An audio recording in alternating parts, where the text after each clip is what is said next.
906 Outdoors is brought to you by Cooking Wild Seasonings. Make it fresh, make it yours.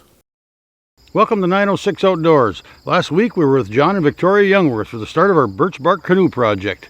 Stick around for part 2. 9 million acres of forest, 1,700 miles of continuous shoreline, 4,300 lakes, 12,000 miles of streams, more than 300 waterfalls, 15 counties, 2 time zones, and 1 area code.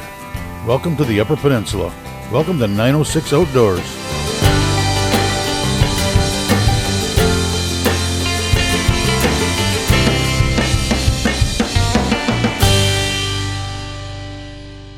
Soaking in the creek as we got the bark to help soften it up. You know, it's probably been dry for 5 years. So I leave it in at least for a night or two. Don't get all the little caddis flies, damselfly babies out of there. These will be this is for the end pieces on the canoe. So it's nice to have a really nice piece on the end there. So that's kind of the crowning glory of a boat.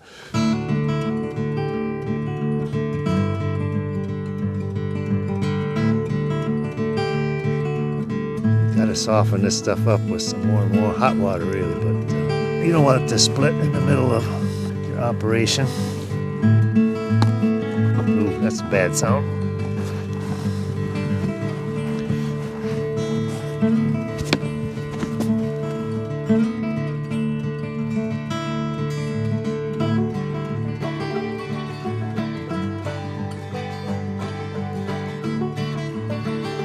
You can see that in the tree there was a strip of wood that the bark stuck to because, you know, maybe had damage or something there, and then all of the tubes going up and down the tree right there, they were compromised.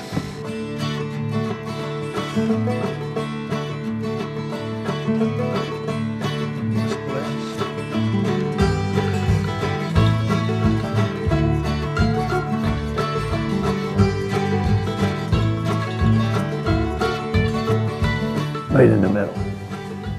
Yeah, there we go. A sigh of relief goes up.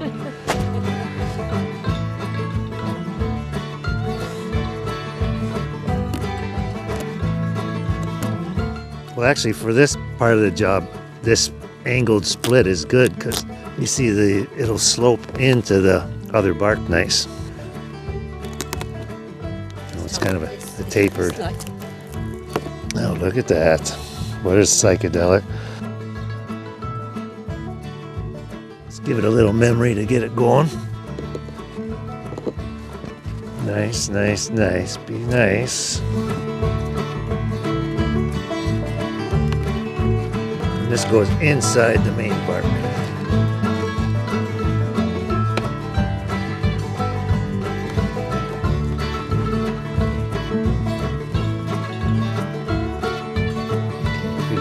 Your side. Yes.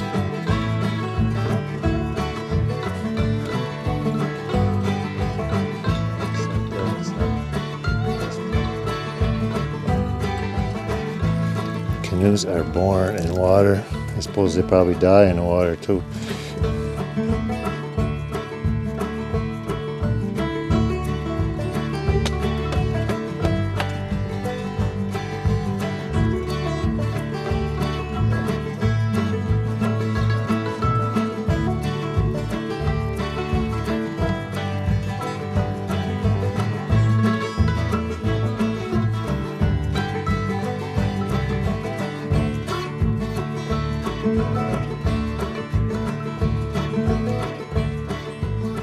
Let's get one of these splits out of here.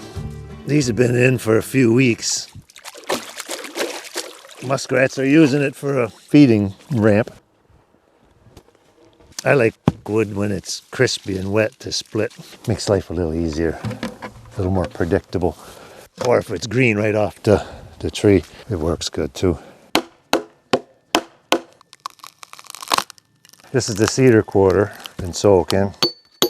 So see if we could get, and right now I'm in need of ribs, so the whole point of this is to make 1 million more ribs. So this is what a wood right does. You get the tree into woods, get the right tree, and then you know how to split it up into all the pieces that you need. You don't really need a saw, but you do need to understand how wood behaves.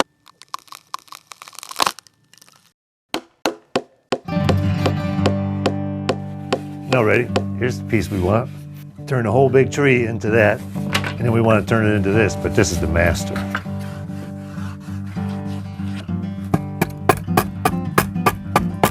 Through to the line.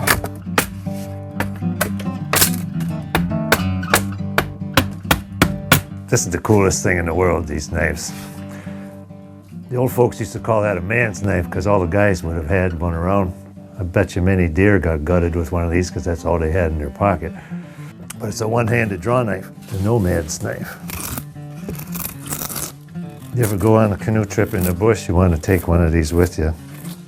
You could always make a paddle with that and your hatchet, at least enough to get you out of the woods. You could even fix your boat if you happen to be in a bark boat. Pull off on the riverbank, find all the materials you need to make all the parts you need.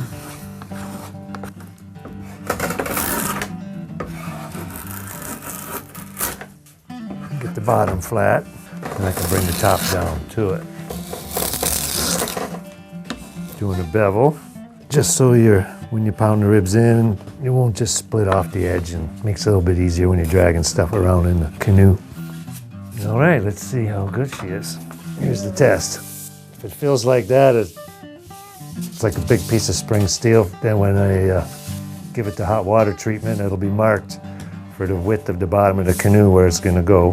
When this is done, take all 50 ribs, tie them in a big bundle and throw it in the river. One year the river, we had a big rain and washed all my ribs away. I had to spend the next day in the canoe going downstream finding all the ribs. That was really nice. That was the day off. Catch some fish too. 906 Outdoors is brought to you in part by Blades Bait and Tackle, your year-round connection to fishing bait Enoch.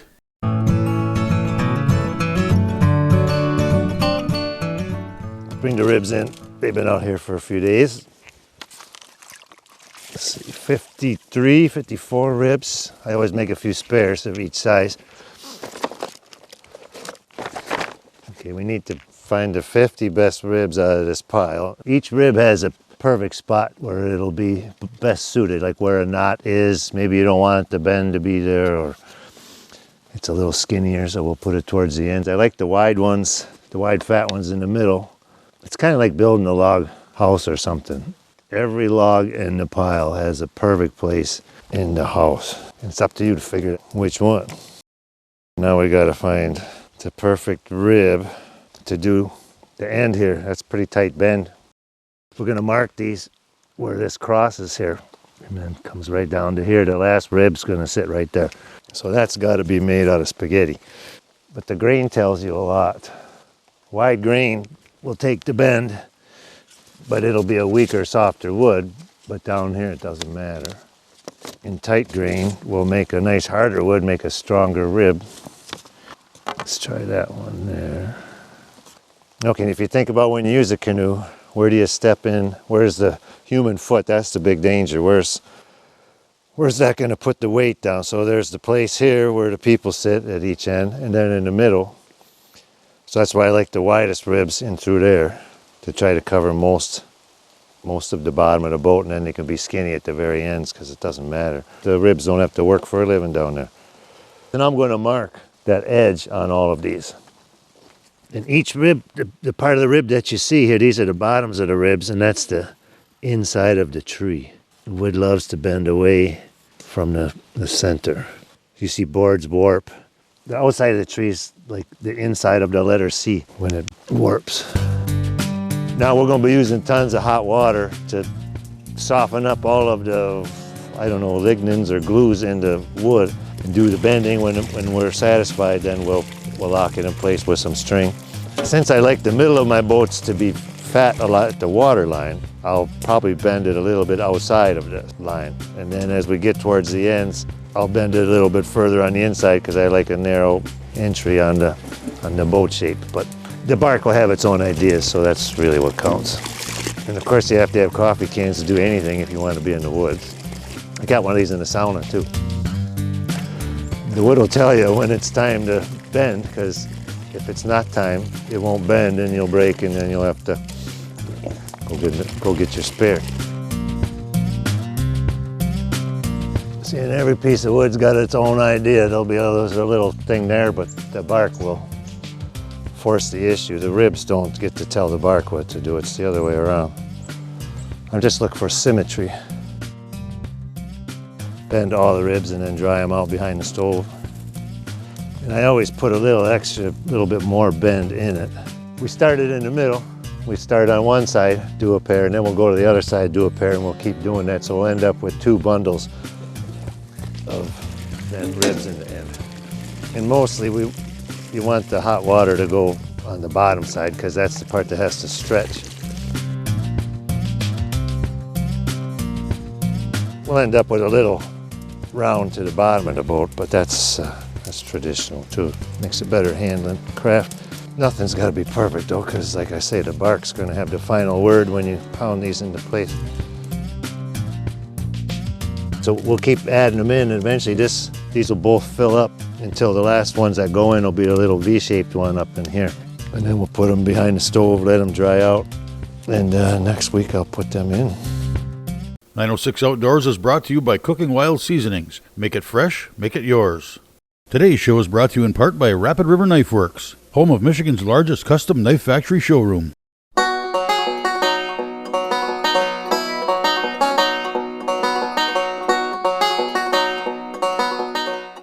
Well, here's half the ribs. Make 2 bundles like this. They've been sitting like this and behind the wood stove for the last couple of weeks drying out. So they'll hold their shape. They're not rubbery or nothing no more. So you can see how the canoe is just going to slowly go up to being very narrow, all the way to the end of the boat where it's pretty sharp actually. You make 2 bundles like this and you kind of alternate back and forth, so then that way if you see little flat spots or imperfections, then you keep switching them back and forth. And the bark is the true serum. It forces everybody into place when you pound them in, because this all held together by tension. Number 19, mark off the top of the gunnel.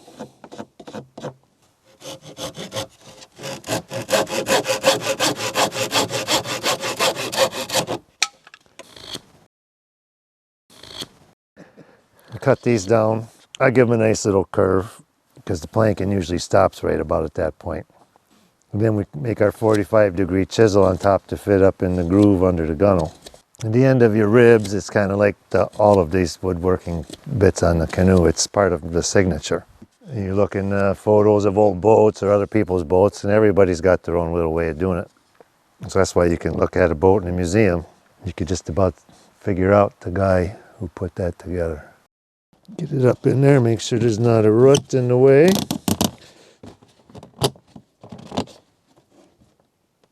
And we always make them a little extra big. And then we're always making sure that you got to keep your debris out of here, because if debris gets in between these layers that you're laminating together, then you have a bump on the outside of your boat. I one time had a bump sticking out of the bottom of a boat, and I had to take the whole boat apart and found a chunk of wood sitting down in the bottommost layer. Make sure everything seats nice. Let's get some hot water, make everybody stretch. Keep the roots moist so they don't blow out. They're very tough when they're wet. There's bound to be some humps on the side. The ribs are all leaning on one edge. When they go home, then the pressure will be on the flat of the rib and it all evens out. These are cedar splits. Take it down to 1/8 or less and thin out the edges and the ends like that, so because you overlap them, the grain of the bark goes from side to side in the boat, and then you've got this going from end to end, so you have fibers going both ways. That's what gives the canoe its body strength. And the gunnels give it like its bone strength, but this is sort of the skin of it. These are all split out of primo cedar. Got to be straight, splits out nice like that. It's hard to find this stuff. And then they have to overlap a little bit. That's why you chamfer the edge, bring it to a pretty sharp edge.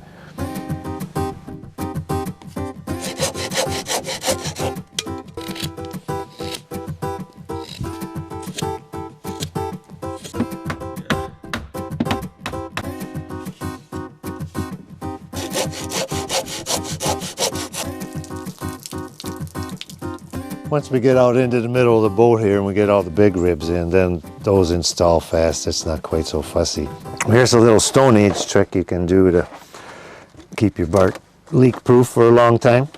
You see on the bark inside, after we clean it up, and that is a layer of pitch. It's all shiny in there now, mixed with some bear fat, so it's sticky. And when it's warm out, it'll flow. And then you save up all your bits of delaminated bark like this, look like newspaper. You can lay that on there so it doesn't just get everything all covered with stick.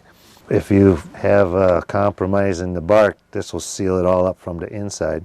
And a really cool thing is if you do punch a hole in your boat and it's maybe a split or something, you can roll it over in the sunshine and it'll usually heal itself once it warms up, and then the sticky pitch will flow into that spot. You can have a bark boat that don't leak for years and years, maybe 10 or more years.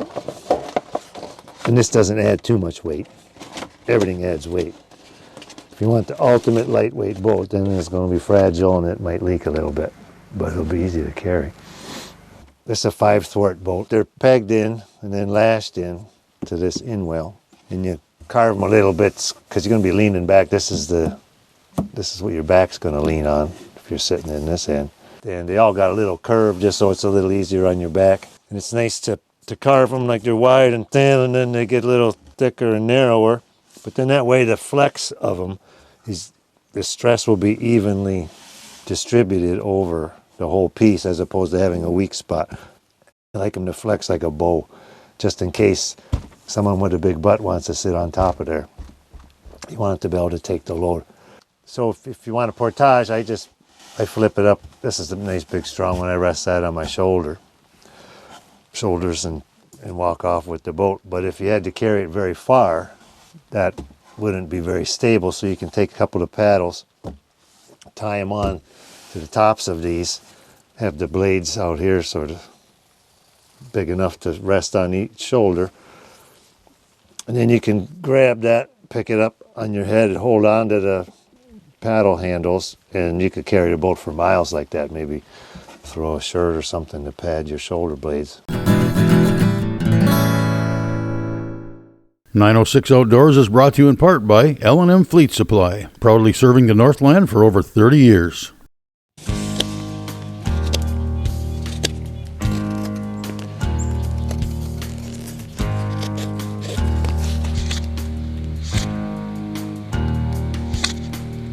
Keep taking off a little bit, maybe another 1/8 of an inch off each end. You gotta have them balanced. Keep the balance so the boat stays symmetric. So you get that wedge end up in the little groove that you got carved in there. Feels a little tight. Better off start out tight. You can always make them smaller. And this is worth being fussy about because this makes or breaks the shape of the boat. A lot of time getting this right, whatever it takes. If you don't do this right, it doesn't matter what else you did right, it'll all come out wrong.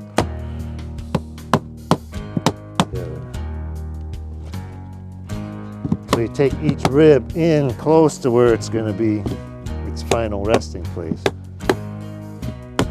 but you don't take it all the way. Usually let it sit for a day or two, let things stretch out, get used to each other. And then what we'll do is we'll flip the boat over and we'll pour hot water over the whole thing. You can hear the bark stretch, and then you pound them all home, keep pouring more water on there, do it from underneath.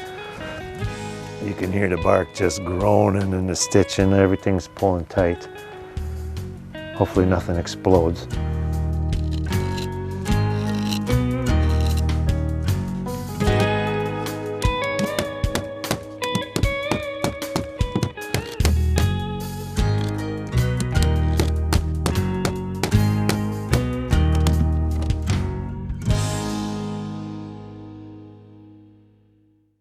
Alright, so this on top here you see is the gunnel cap. It's just a thin piece. It's basically to protect the lashing from when you flip the boat over, drag it around, dragging nets, or gear or whatever over the edge of the boat, because the lashings when they're dry are fragile. When they're wet, they're pretty tough.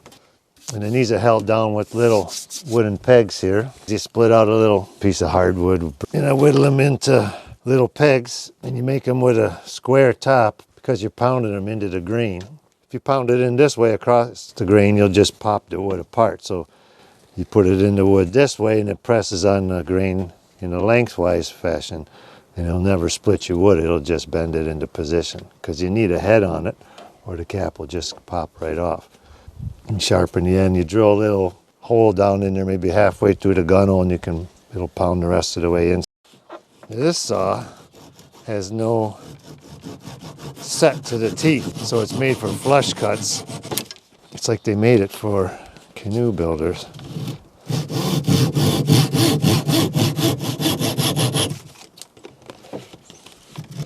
And they put that little sliver of bark in there so it holds the blade just a little bit high so that these stick up just a little bit, and then later on I'll go over and I'll peen that over, make it even hold on even tighter than it does.